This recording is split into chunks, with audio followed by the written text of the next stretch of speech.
زہار اور طلاق دیکھنے میں سیم ہیں لیکن دونوں کے احکام الگ ہیں.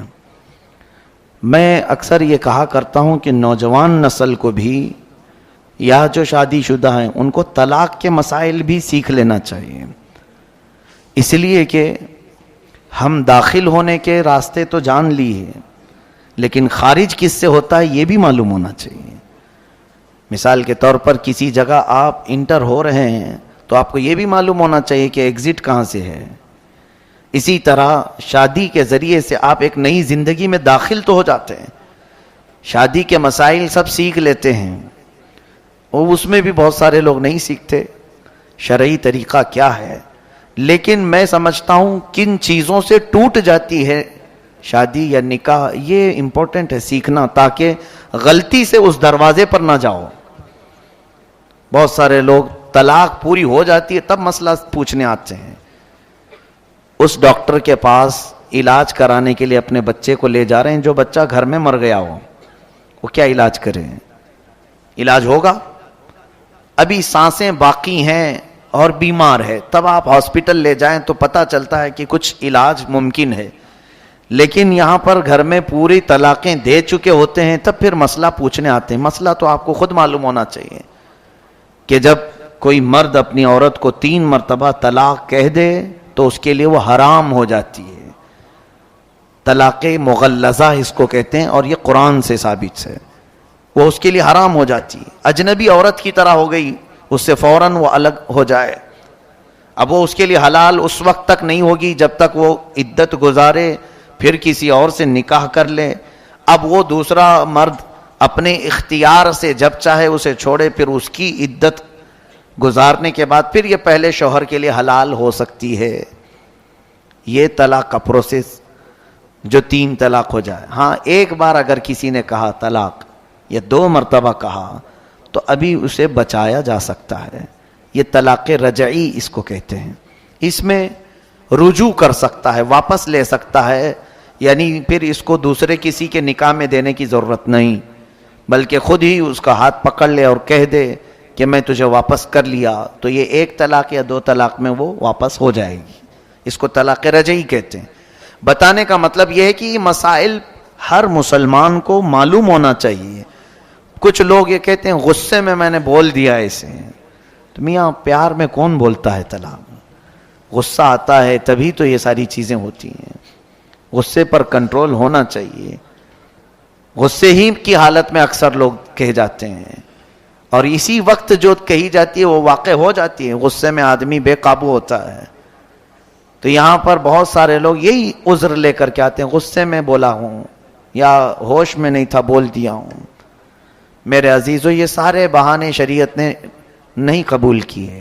حتیٰ کہ ایسے نشے کے حالت میں بولا کہ آسمان و زمین کو بھی نہیں پہچان پاتا، اس وقت بھی بولا تو بھی واقع ہو جائے گی. اس حالت میں بھی اگر کہا ہو تو واقع ہو جائے گی. میرے کہنے کا مطلب یہ ہے کہ ان تمام مسائل کو سیکھ لینا چاہیے. یہ ہوئی طلاق. ایک ہے زہار. جو عورتیں تم پر حرام ہیں، مثال کے طور پر تمہاری ماں، بہن، بیٹی، یہ آپ کے اوپر حرام ہے نا. پھوپھی، خالہ، یہ آپ کے لیے ابدی حرام ہے، ہمیشہ کے لیے حرام ہے. ان سے نکاح نہیں کر سکتے تم.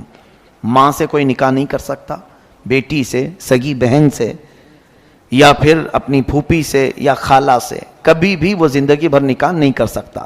ان کو محرمات ابدیہ کہتے ہیں، یعنی ہمیشہ کے لیے یہ عورتیں تم پر حرام ہیں، نکاح کے لیے حرام ہیں. اب ان عورتوں کے ذریعے سے آپ نے اپنی بیوی کو مشابہت دے دی، ان کی طرح کہہ دیا. اپنی بیوی کو کہا کہ تو میری پھوپھی کی طرح ہے، تو میری خالہ کی طرح ہے میرے لیے، یا میری بہن کی طرح ہے. یا پھر ایک عضو کو بھی کہہ دیا کہ تیرا پیٹ یا تیری پیٹھ یا کوئی حصہ میری ماں کی طرح ہے، تو اس کو کہتے ہیں زہار. وہ عورت تم پر حرام ہو گئی. طلاق نہیں ہوئی لیکن وہ حرام ہو گئی، اب تم اسے چھو نہیں سکو گے. یہ زہار ہے. اس کے مسائل ابھی آئے نہیں تھے. ایک صحابیہ کے ساتھ ایسا ہوا. عمر دراز خاتون تھی، ان کے شوہر بھی صحابی رسول ہیں.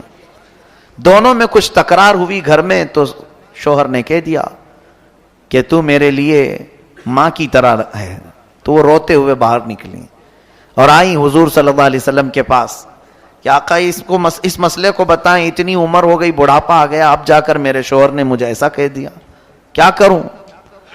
نبی کونین صلی اللہ علیہ وسلم نے کچھ نہیں بتایا, خاموش رہے, کیونکہ ابھی مسائل آئے نہیں تھے, ابھی کوئی حکم اس مسئلے کے بارے میں آیا نہیں تھا. تو وہ باہر نکلی اور زور زور سے بحث کرنے لگی اپنے شوہر سے یا کچھ, کہ میرا مسئلہ معلوم ہو جائے, کیا کروں, میں گھر میں رہوں یا باہر جاؤں. وہ چلا رہی تھی. تب اللہ تبارک و تعالیٰ نے جبرائیل امین کے ذریعے آیت نازل فرمائے, قد سمع اللہ قول التی تجادلک فی زوجہا وتشتکی الی اللہ. اللہ نے اس عورت کی بات سن لی جو اپنے شوہر کے بارے میں آپ سے بحث کر رہی ہے اور اللہ کی بارگاہ میں شکایت کر رہی ہے کہ میرا مسئلہ واضح کیا جائے.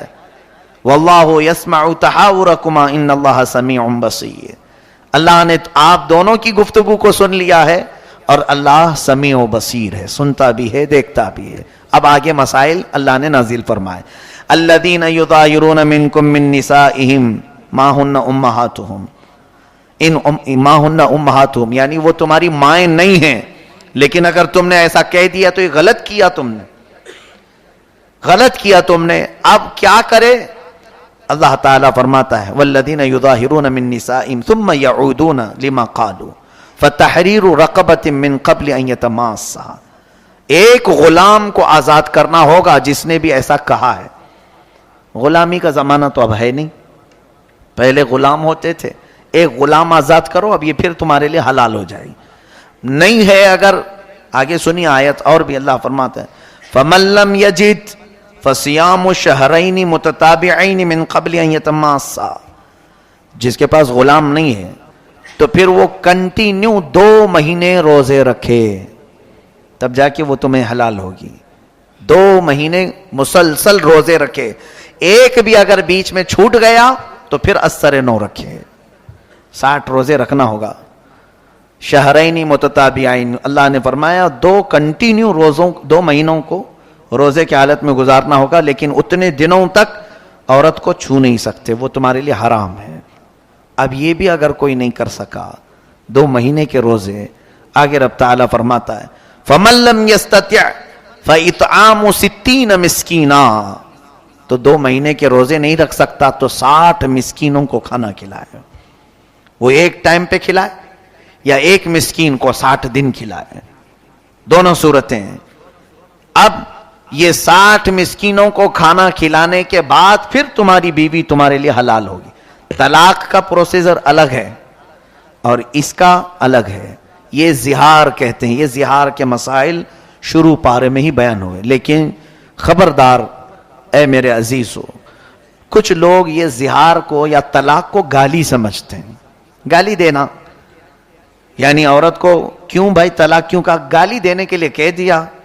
یہ گالی نہیں, گولی ہے, نکل جاتی ہے. گالی اس طرح سے نہیں ہوتی, اور در حقیقت اسلام میں گالی حرام ہے. ہاں, ڈانٹنے کی نیت سے تم کچھ اور الفاظ استعمال کر سکتے ہیں, اس کو کسی بھی طرح سے آپ ڈانٹ سکتے ہوں تو دوسرے الفاظ میں ڈانٹیں, لیکن یہ الفاظ طلاق کے یا زہار کے ہرگز نہ بولیں. کبھی بھی اپنی عورتوں کو کسی نے اگر یہ الفاظ استعمال کر لیے کہ تو میرے لیے میری ماں کی طرح ہے, میری بہن کی طرح ہے, میری بیٹی کی طرح ہے, تو میرے لیے میری پھوپھی کی طرح ہے, میری خالہ کی طرح ہے, تو یہ الفاظ جو ہیں زہار کے ہیں, عورت اس پر حرام ہو جاتی ہے. پھر اگر حلال کرنا ہے واپس اپنی عورت کو تو کنٹینیو 2 مہینے کے روزے رکھے یا تو پھر 60 مسکینوں کو کھانا کھلائے, تب وہ عورت حلال ہوگی. تو اس سے اندازہ کیجئے کہ ہمارے یہ خانگی جو مسائل ہیں, ازدواجی زندگی کے جو مسائل ہیں, یہ سیکھنا کتنا ضروری ہے. کیا ان مسائل سے سارے لوگ واقف ہیں؟ کیا یہ سارے لوگ جانتے ہیں زہار کیا ہوتا ہے؟ کیوں نہیں سیکھے؟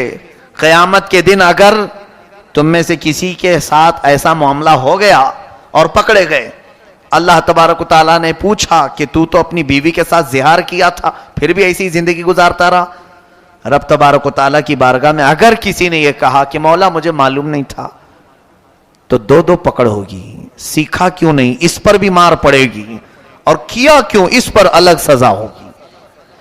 جو انجانے میں گناہ کرتا ہے اس کی دو سزا ہیں, اور ایک نہ سیکھنے کا, کیونکہ اللہ نے فرمایا کہ تمہارے لیے کیا نبی کا حکم نہیں آیا تھا, طلب العلم فریضۃ علی کل مسلم و مسلمہ, ہر مسلمان مرد اور عورت پر اتنا علم سیکھنا فرض ہے جس سے وہ اسلامی زندگی گزار سکے. یہ علم تو ہر ایک مسلمان پر فرض تھا, تم نے نہیں سیکھا, یہ غلطی تمہاری ہے. تو دو سزائیں ہیں وہاں پر, ایک نہ جاننے کی سزا اور ایک گناہ کرنے کی سزا. اسی لیے میرے عزیزوں, ان مسائل کو باریکی کے ساتھ یاد کر لو. آج لوگ بڑے بڑے ڈسکشن میں رہتے ہیں, انٹرنیٹ پر مناظرے کرتے رہتے ہیں, اور وہ بھی جس سے ان کا حاصل ہی نہیں, کچھ ضرورت نہیں ہے, ایسی چیزیں پوچھتے رہتے ہیں, تاریخ کی باتیں. حضرت موسیٰ علیہ السلام ناشتے میں کیا کھاتے تھے, ہاں, حضرت عیسیٰ علیہ السلام کا گھر کیسا تھا, حضرت ابراہیم علیہ السلام کس وطن میں رہتے تھے, یہ تاریخی انفارمیشن ہے. تم یہ پوچھو کہ کون سی چیز میرے لیے حلال ہے اور کون سی چیز میرے لیے حرام ہے.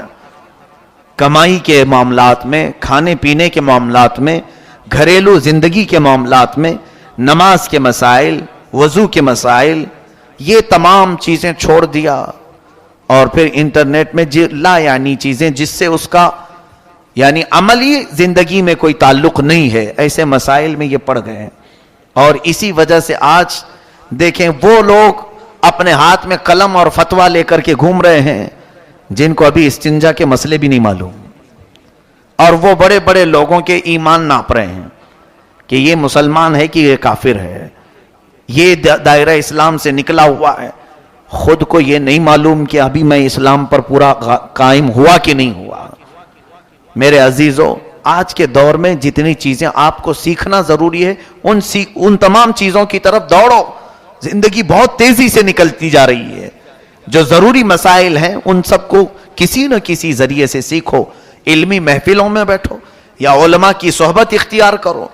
کیا علماء صرف تعویذ گنڈے کے لیے ہی ہیں, دھاگے دم درود اسی کے لیے ہیں علماء؟ بچے بیمار ہوں, گھر میں مصیبت ہو, اسی لیے علماء ہیں؟ علماء کرام کے پاس آپ زیادہ سے زیادہ علم سیکھنے کے لیے وقت گزارو. کئی چیزیں میں دیکھتا رہتا ہوں, علماء کا کام کیا ہے, ہم بھی اس دور سے گزر رہے ہیں, لوگوں نے ان کو کیا چیز بنا رکھا ہے. اگر کچھ اچھے لوگ ہیں, مؤدب لوگ ہیں, آتے بھی ہیں, تو وہ اپنی ضروریات کے اعتبار سے بیمار ہے. میں یہ منع نہیں کر رہا ہوں, ٹھیک ہے, اس کے ساتھ کچھ اور بھی چیزیں ہیں, کچھ محفلیں ہیں, علمی محفلیں, اس میں کیوں نہیں حاضر ہوتے؟ اپنے بیمار بچوں کو لے کر کے آتے ہیں. دو طرح کے لوگ آتے ہیں, یا تو پھر دعا کروانے کے لیے, یا تو پھر لوگوں کی غیبت کرنے کے لیے. دو طرح کے لوگ علماء کے پاس آتے ہیں, بیٹھ جائیں اور سارے لوگوں کی غیبت چھیڑ دیں. فلاں کیا کر رہے تھے, وہ یہ کر رہے تھے, وہاں ایسا چل رہا تھا. خود بھی گنہگار ہوتے ہیں اور علماء کرام کو بھی ایسے غیبت میں مبتلا کر جاتے ہیں. ایسے حالات سے گزرتے رہتے ہیں, ہم دیکھتے ہیں. میرے عزیزو, یہ علم سیکھنے کا موقع آپ کے پاس اگر مل گیا ہے علماء کے ذریعے سے, تو زیادہ سے زیادہ حاصل کر لو. سیدنا امیر حمزہ رضی اللہ تعالیٰ عنہ, سیدنا عمر فاروق رضی اللہ تعالیٰ عنہ فرماتے ہیں کہ ہم کو سورہ بقرہ سیکھنے میں 12 سال لگ گئے. 2.5 پارے کی سورہ ہے. کون؟ امیر المومنین عمر ابن خطاب رضی اللہ تعالیٰ عنہ. سورہ بقرہ سمجھنے, تفہیم, اس کی تمام چیزوں کو معلوم کرنے میں مجھے 12 سال لگ گئے. اور خود میرے آقا صلی اللہ علیہ وسلم سورہ ہود کے بارے میں فرماتے ہیں کہ سورہ ہود نے مجھے بوڑھا کر دیا, اور ہم ہیں کہ چھونا بھی نہیں چاہتے. قاعدے